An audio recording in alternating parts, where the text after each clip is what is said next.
నిర్దోషులని ఎవరు చెప్పాలి? ఈయనలో ఏ దోషము లేదని ఎవరు చెప్పాలి? ఇతన్ని నిర్దోషిగా విడుదల చేస్తున్నానని ఎవరు చెప్పాలి? జడ్జి గారు చెప్పాలి, అంతే కదండి. అక్కడో బోన్ ఉంటుంది, అక్కడో బోన్ ఉంటుంది. జడ్జి గారిని అలా కూర్చుంటారు, ఆయన ఈయన వాదిస్తూ ఉంటారు. చివరి జడ్జి గారు ఏం చెప్తారంటే, వాదోపవాదాలు విన్న తరువాత ఇతన్ని తేలిన ఫలితార్థం ఏంటంటే, ఇతన్ని తిమోతి అని ఇతన్ని దోషిగా అన్నామన్నామనంటే పోలీసులు తీసుకెళ్ళి జైలు వేస్తారు అన్నమాట. మా ఆవిడని చూసుకుని వస్తాను అయ్యన్నా వదలరు, మా అబ్బాయితో మాట చెప్పి వస్తానన్నా వదలరు, మా మనవరాళ్ళు జస్ట్ అలా చూసుకుని వస్తాను అయ్యా అన్నా వినరు. ఎందుకని? నువ్వు దోషి తీసుకెళ్ళి సెల్లో వేస్తారు, అంతేనా?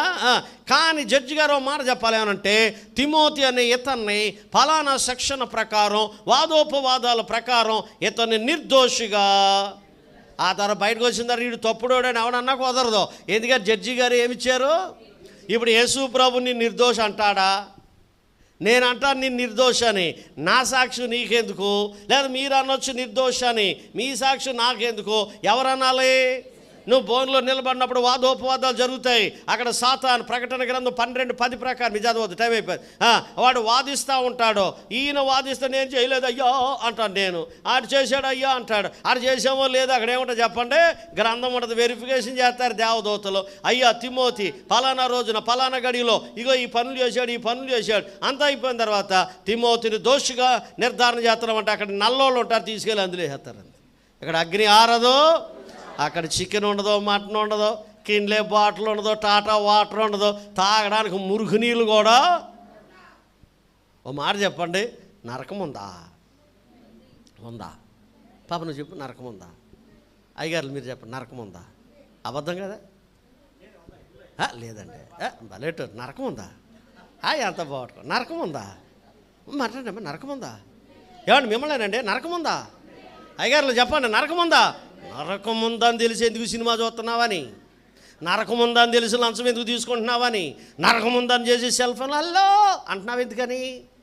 నరకం ఉందని తెలుసుగా, అందులో చచ్చిపోతే అందులో పడిపోతావని తెలుసు కదా.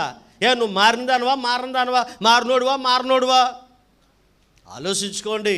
అందుకని అయ్యో నువ్వు వస్తున్నావు, ఈ పిల్లలు ఎలా ఉండాలో? నిర్దోషులుగా ఉండాలి. ఒక మనిషి దేవుని దృష్టిలో ఎప్పుడు నిర్దోష అవుతాడు? 19వ కీర్తన 12వ వాక్యాన్ని చదువుదాం. కీర్తన, తన పొరపాటులు కనుగొనగలిగిన వాడు ఎవడు? మళ్ళీ చదువు పాప. నేను రహస్యముగా చేసిన తప్పులను క్షమించి నన్ను నిర్దోషిగా.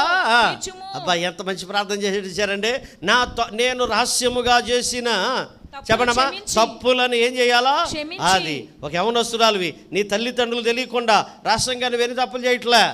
ఒక అమ్మాయి ఉంటుంది, ఏదో పెద్ద సీరియస్గా చదివేసి దానిలాగా భోజనం చేసేసి తలుపెట్టేసుకుని గడెట్టేసుకుని అప్పుడు చేద్దానన్నమాట.